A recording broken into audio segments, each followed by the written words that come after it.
Hello guys, welcome back to my another video. तो आज मैं चुका हूँ एक काफ़ी अच्छी प्लेस पे जिसका नाम है वेदवन पार्क। और ये प्लेस वाकई काफ़ी अच्छी है क्योंकि यहाँ का जो एनवायरनमेंट है वो काफ़ी ज़्यादा स्पिरिचुअल है। और जो भी सनातनी है, जो भी हिंदू है, वो इस पार्क को काफ़ी अच्छे से फील कर पाएगा। और क्योंकि यहाँ की जो भी चीज़ें हैं, जो भी मतलब एनवायरनमेंट है यहाँ पार्क का, वो सारा सनातन को डेडिकेटेड है। तो हम देखेंगे पार्क का डिजाइन, पार्क की जो भी चीजें हैं यहाँ पे हम उसको एक्सप्लोर करेंगे और आपको भी दिखाएंगे। तो बने रहिए हमारे साथ वीडियो में। तो चलते हैं, देखते फिर। तो पार्क की शुरुआत होती है टिकट काउंटर से। और टिकट काउंटर से टिकट लेने के बाद जो सबसे पहले हमारे पास सामने सीन आता है वो इस प्लेस का होता है। यहाँ पे कुछ नहीं है, बस एक खाली जगह है जहाँ पे घूमने के लिए वन है। ये सिटिंग एरिया टोटल। और यहाँ पे जो ये एरिया है आपका, ये सारा देखने लायक है। रास्ते में जो भी आपको ये पेड़ पौधे दिखाई देंगे, सब अलग अलग टाइप्स के पेड़ पौधे मिलेंगे। बीच में ये छोटा सा लेक टाइप का कुछ बना रखा है, मतलब इसमें फाउंटेन है। अभी किसी रीजन की वजह से फाउंटेन और यहाँ का लेजर शो दोनों बंद किया हुआ है, लेकिन ये हमारे लिए ओपन है पार्क। और इसकी टाइमिंग है वो मैं आपको वीडियो के लास्ट में बता दूंगा, लेकिन पहले हम पार्क को एक्सप्लोर करते हैं। तो सबसे पहले हम चलते हैं पार्क के उस साइड में।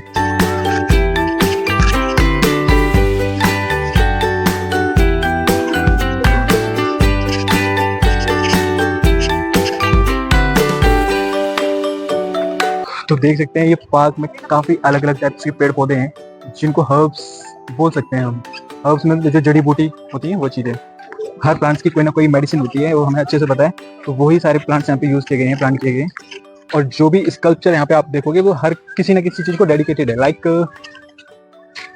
यहाँ पे महर्षि अत्रि के बारे में बताया गया है।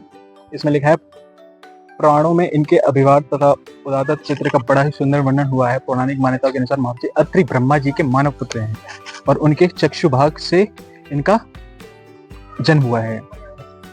ब्रह्मा जी के 7 मानस पुत्र मतलब मानव पुत्र हैं, जिनमें से ऋषि पुलत्स्य, ऋषि पुलह, वशिष्ठ, कौशिक, मारीचि और ऋतु और नारद हैं।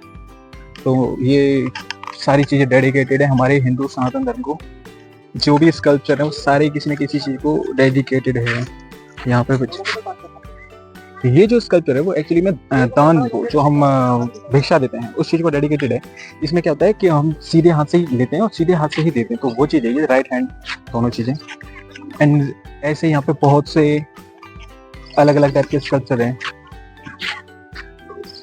ये विद्युत है, विद्युत मतलब इलेक्ट्रिसिटी कैसे प्रोड्यूस की गई पहली बार, तो उसके बारे में यहाँ पे ये कोई मंत्र है जिसको संस्कृत लैंग्वेज में ट्रांसलेट है। ट्रांसलेट मतलब वो मतलब बनी पहले थी ऐसे। ये गैस के बारे में, मतलब जो भी आज की साइंस है, आज की मॉडर्न साइंस है, वो सारी कहीं ना कहीं हमारे हिस्ट्री में, सनातन धर्म में पहले से साइंस मौजूद थी। बट क्योंकि हमारे आफ्टर मुगल्स और ये ब्रिटिश एम्पायर हमारी जो संस्कृत लैंग्वेज को काफ़ी ज़्यादा छोटा बना दिया, तो अब लोगों को उस चीज़ की नॉलेज नहीं है। अब ये जो वैल्यू ऑफ पाई है उसका भी अपने सनातन धर्म में एक है, श्लोक में सारा डिफाइंड है, जो कि यहाँ पे है ऑलरेडी। अभी मैं पढ़ नहीं पाऊंगा कि बीच बीच में पेड़ पौधे आ गए, बट इसमें पूरा पाई की जो वैल्यू है ना, इनफाइनाइट होती है। तो जो मैक्सिमम डिजिट्स जो काउंट कर सकते हैं वो एक श्लोक में यहाँ पे लिखा हुआ था। तो श्लोक में वहाँ पे भी मैं कैसे पढ़ूँ समझ में नहीं आ रहा। खैर, आप अगर पार्क विजिट करते हो तो देख लेना, और ये तो समझ सकते हो।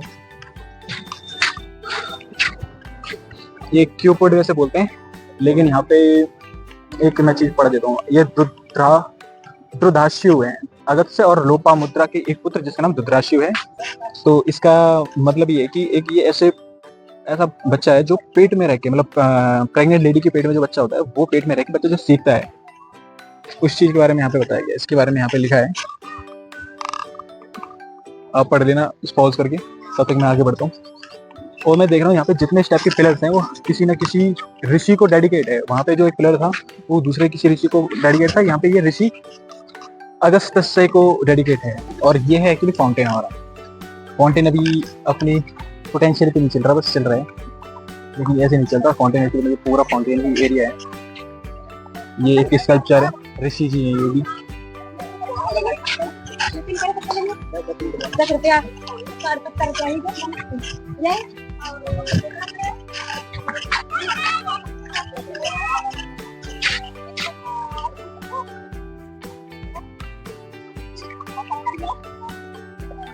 ये वो जगह है जहाँ पे लेजर शो होता है और फाउंटेन शो होता है, ये वो जगह है, और वहाँ उस जगह बैठ के लोग देखते हैं लेजर शो। और इस पार्क के बारे में एक खासियत और है, यहाँ पे पैदल वाले तो आ ही सकते हैं, साथ में साइकिलिस्ट भी आ सकते हैं अपनी साइकिल लेके, बट उनके लिए एक अलग ट्रैक है, वो अपनी उसी एरिया में ही साइकिल चला सकते हैं, वो ऐसे ग्रास पे नहीं तो ग्रास डैमेज होगी ऑब्वियसली बात है, साथ में बाकी लोगों को भी डिस्टर्बेंस होगा साइकिल की वजह से, तो उनके लिए यहाँ पे ट्रैक दिया गया, वो ट्रैक पे अपनी साइकिल चलाएंगे, और पैदल वाले तो कहीं भी जा सकते हैं, उनके लिए तो खुली छूट है। बट हाँ, यहाँ पे चीज़ों को टच करना अलाउ नहीं है। एक स्कल्पचर ये रहा हमारा, इसमें वर्णमाला है पूरी, मतलब आज से लेके क्या तक जो भी आता है स्वर और व्यंजन, पूरी वर्णमाला है इसके अंदर, साथ में I don't know what Gayatri मंत्र के बारे में लिखा है यहाँ पे, उसकी अर्थ भी लिखा है। मैं ना इसे कवर कर लेता हूँ, बाकी आप पॉज करके पढ़ लेना पॉज। और हाँ, यहाँ पे बच्चों के लिए एक स्पेशल, बच्चों के लिए नहीं कहूँगा, बड़े भी कर सकते हैं, ये प्री वाला जो जिम होता है वो है प्री जिम खाना। इसमें जो नॉर्मल एक्सरसाइजेस होती है वो सारे अपने आराम से कर सकते हैं, अपना बॉडी वेट से जो एक्सरसाइज हो सकती है वो चीजें। यहाँ पे ये सामने जो थीम बना रखा है, इस पे ये मंथन लिखा हुआ है, एक्चुअली में समुद्र मंथन को डेडिकेटेड है। समुद्र मंथन हमारे सनातन में एक मूवमेंट था, जब देव और असुर में एक कंपटीशन हो गया था कि जो भी समुद्र के अंदर से मंथन कर रहा है, जो भी चीजें निकलेंगी वो हाफ डिवाइड होगा। उससे पहले की स्टोरी, पर मैं ज्यादा लंबा नहीं जाऊंगा, शॉर्ट में बता रहा हूँ। तो उसमें से जो भी चीजें निकली थी वो यहाँ पे है। तो इसमें ये शंख है, वो सुराही है, उसके अंदर अमृत है, सॉरी अमृत वहां पे रखा है, उस पर लिखा हुआ है घड़े में। इसमें भी कुछ होगा, आग निकली थी, धनुष निकला था, ऐरावत निकला था, लक्ष्मी माता निकली थी, रंभा भी मंथन में से निकली थी, और ये छोटी छोटी मछलियां दिखा रही थी, एक्चुअली समुद्र को डेडिकेट किया है, क्योंकि ये इसकी लहरें हैं, जो ऊपर से बन रखा है ये इसकी लहरें हैं, और उसके अंदर ये मछलियां थी, समुद्र को डेडिकेट है। और बीच में ये जो बड़े बड़े स्कल्प बना हुआ है, ये सारा वो चीजें जो मंथन में से निकली थी। ये गाय है, तो गाय का नाम था कामधेनु, पेड़ है, इस पेड़ का भी नाम था बट वृक्ष था, आई थिंक नाउ कल्प वृक्ष था आई थिंक, तो वो पेड़ से जो मांगो वो देता था। गाय भी थी, तो गाय, ये घोड़ा है तो may be unicorn, I don't know, actually मुझे भी मंथन की स्टोरी पूरी तरीके से पता नहीं, बट हाँ पढ़ेंगे जाके पता चल जाएगा। साथ में ऋषि के बारे में सबको पता होगा, लेकिन एक ऋषिका भी थी हमारी, मुझे भी नहीं पता था, लेकिन जब मैं यहाँ पे आया इस पार्क में तब मुझे पता चला कि एक ऋषिका भी थी, जिन्होंने हमारे सनातन को आगे बढ़ाया, उन्होंने भी अपना योगदान दिया। यहाँ पे लिखा हुआ है, कात्यायन ने अपने ऋग्वेद सर्वान क्रमणी में 27 ऋषियों को इस प्रकार सूचीबद्ध किया कि कहते हुए कि ब्रह्मावादिनी यह महिला वैदिक विद्वान है। इनका नाम ब्रह्मावादिनी है एक्चुअली, और इनको हर तरीके का वेद याद था जुबानी, तो वही यहाँ पे लिखा हुआ है, वैदिक विद्वान थी। लाइक प्रोफेसर को बुक्स की जरूरत नहीं पड़ती, उनकी सब कुछ दिमाग में होता है ऑलरेडी, क्योंकि वो उस चीज को पढ़ चुके हैं इतना, उनके दिमाग में बस वही बचा हुआ है। ये स्कल्पचर है, वो आपको लग रहा हो कुछ सांड या गाय जैसा कुछ, बट ये हाँ गाय ही है, तो इसका नाम है कामधेनु गाय। ये मैं आपको ले रहा हूँ, इसके अंदर कामधेनु गाय का वही है, ये एक ऋषि को दे दिया था जिसके साथ ये रहती थी। देखो मैं पढ़ देता हूँ थोड़ा सा,